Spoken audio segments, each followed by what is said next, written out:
Hello all welcome to Swathi Baddiraju vlogs. మీరందరూ బాగుండాలి, మీతో పాటు మేము బాగుండాలి. ఇవాళ కోటి దీపోత్సవంకి వెళ్తున్నాను. ఎన్టీఆర్ గ్రౌండ్స్లో ఉంది కదా. సో యాక్చువల్గా చాలా ఎక్సైటెడ్గా ఉన్నాను. ఆల్మోస్ట్ ఫైవ్ ఇయర్స్ తర్వాత నేను కోటి దీపోత్సవంకి వెళ్తున్నా. సో కొంచెం ఎక్సైట్మెంట్, కొంచెం నర్వస్నెస్ అట్లా ఉంది. ఫ్రెండ్స్ని కలుస్తున్నా కాబట్టి కొంచెం ఎక్సైట్మెంట్ అయితే ఉంది. డెఫినెట్గా కొలీగ్స్ ఉంటారు కదా. సో అక్కడ మంచిగా చాలా బాగుంటుంది డెకరేషన్. నేను కొత్తగా చెప్పక్కర్లేదు, అందరికీ తెలుసు. సో అక్కడ బాగుంటుంది. అదంతా వీలైనంత వరకు వీడియో చేయడానికి ట్రై చేస్తాను. అండ్ మా ఫ్రెండ్స్ని, కొలీగ్స్ని పరిచయం చేస్తాను. కొంచెం హంగామా అయితే డెఫినెట్గా ఉంటుంది. Okay, stay tune. ఫర్దర్గా వీడియో అంతా చూద్దురు కదా. సో ఆల్రెడీ 7-6 అయిపోయింది నైట్. మేమేమో 5:30కి అట్లా వెళ్ళాలి, 6 కల్లా అక్కడ రీచ్ అవ్వాలి అనుకున్నాం వనస్థలిపురం నుంచి. ఆల్రెడీ 7-6 అయిపోయిన తర్వాత స్టార్ట్ అయిపోయాం. ఆ టైంలో దిల్షునగర్లో ఉన్నా నేను. అందరం హెడ్ లాస్ట్ వచ్చేసాము. ఇంకా కోటి దీపోత్సవం ప్రాంగణంలోకి అడుగు పెట్టేశాను. సో సూపర్ ఉంటాయి కదా వైబ్స్. అక్కడికి వెళ్ళగానే ఆ డివోషనల్ ఫీలింగ్ అంతా సూపర్గా ఉంటుంది. సో వెనకాల కోటి దీపోత్సవం అదంతా కనిపించింది. ఇక్కడ మా ఫ్రెండ్స్ని కలిశాను, శృతి అండ్ స్వాతి మైత్రేయ. స్వాతి మైత్రేయనేమో సింగర్, మీ అందరికీ తెలుసు, యాంకర్ కమ్ సింగర్. అండ్ శృతి కూడా చాలామందికి తెలుసు, భక్తి టీవీలో ధర్మ సందేహాలు తను కూడా చాలా famous. And this place is my favourite place. మేము అక్కడ అంటే పూజ జరుగుతున్నప్పుడు అంతా అక్కడే కూర్చునేవాళ్ళం అన్నట్టు. అక్కడ కూర్చుంటే స్టేజ్ మీద జరుగుతుందంతా కనిపిస్తుంది. అట్ ద సేమ్ టైం ముందర ఫ్రెండ్స్ అక్కడ వచ్చిన వాళ్ళందరూ కనబడుతూ ఉంటారన్న దాంతో ఎప్పుడు అక్కడే కూర్చునేవాళ్ళం. And this is Buch Lakshmi, యాక్చువల్గా అక్కడ కొలీగ్ అన్నట్టు. సో తనతో కలిశాను. అండ్ ఇక్కడ అభిషేకం జరుగుతుంది. సో లింగార్చన చేస్తారు, అభిషేకం చేస్తారు. అమ్మ, నేను అండ్ స్వాతి మైత్రేయ కూడా వచ్చింది. అందరం అక్కడ అభిషేకం చేశాము. అండ్ నైమిష కూడా అభిషేకం చేసింది. అందరం అభిషేకం చేసి ఇక్కడ నుంచి పక్కనే యాక్చువల్గా కొల్హాపురి అమ్మవారు అండ్ స్వర్ణలక్ష్మి అమ్మవారు ఉంటారు. అది నేను వీడియో తీయడం మిస్ అయింది. అక్కడ దర్శనం చేసుకొని ఇక మళ్ళీ స్టేజ్ దగ్గరికి వెళ్ళిపోయాం. ఈ చంద్రుడు ఇప్పుడు కనిపించాడు కదా, చంద్రుడు కొంచెం అక్కడ స్పెషల్ అన్నమాట.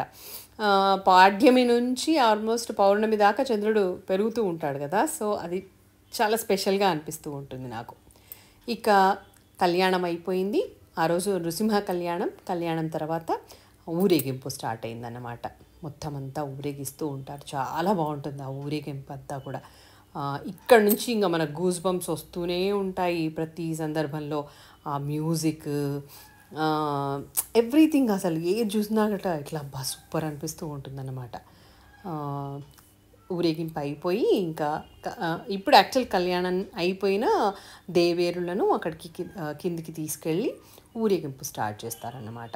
అది ఒక ప్లాట్ఫామ్ లాగా చేసి దాంట్లోంచి స్టేజ్ మీద నుంచి కిందికి తీసుకొస్తున్నారు. ఇప్పటిదాకా మనం చూసిందంతా ఊరేగింపు కంటే ముందు అలా వాళ్ళందరూ డ్యాన్సులు చేస్తూ ఇదేంటి స్వామివారిని ఆహ్వానిస్తూ ఉంటారు కదా. సో అది ఆ తంతు జరిగిందన్నమాట.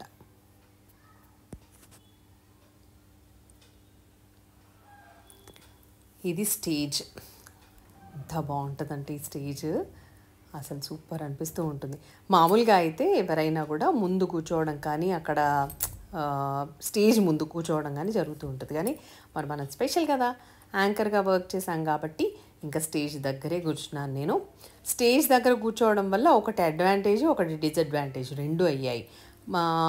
అంటే కోటి దీపోత్సవం టైంలో దీప ప్రజ్వలన చేసే టైంలో మేము దీపం వెలిగించే ఛాన్స్ లేకుండా పోయింది. అంటే చేసాం కానీ వీడియో తీసుకోవడానికి ఛాన్స్ దొరకలేదు మాకు. సో అదొకటి మిస్ అయిందంతే. చూడండి ఇట్లా ఉంటుంది దీపం వెలిగించే టైంలో. దీపం వెలిగించేశారు. తర్వాత లింగోద్భవం. సో ఈ లింగోద్భవం కూడా స్పెషల్ అట్రాక్షన్ ఇన్ కోటి దీపోత్సవం. ఇక్కడ లింగాష్టకం చదువుతూ ఇంకా అది స్వర్ణలింగం ఉద్భవం అవుతూ ఉంటే అసలు సూపర్గా అనిపిస్తూ ఉంటుంది. మొత్తం అంతా చీకటి, ప్రాంగణం అంతా చీకటి. అక్కడ లైట్స్ మధ్య, ఆ వెలుతురు మధ్య లింగం చూస్తున్నారు కదా ఎలా వస్తుందో లింగోద్భవం. మాకు కూడా మంచి క్యాప్చర్ దొరికింది ఇక్కడ వీడియో. మొత్తం లింగాష్టకం అంతా అయిపోయేంత వరకు అది అలా రొటేట్ అవుతూనే ఉంటుంది లింగం.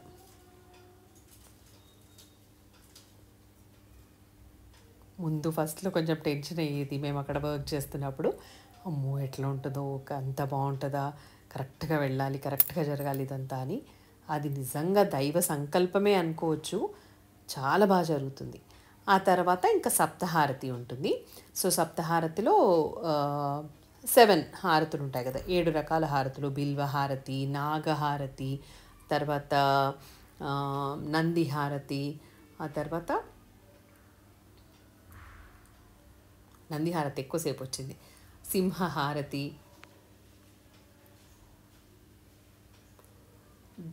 రుద్రహారతి, కుంభహారతి, తర్వాత నక్షత్రహారతి. సో ఇవి అయిపోయిన తర్వాత ఇంకా వాళ్ళందరూ దిగిపోతారు. నక్షత్రహారతి అయిపోయిన తర్వాత హారతుల తర్వాత ఇంకా ఇది ఇంకొక సూపర్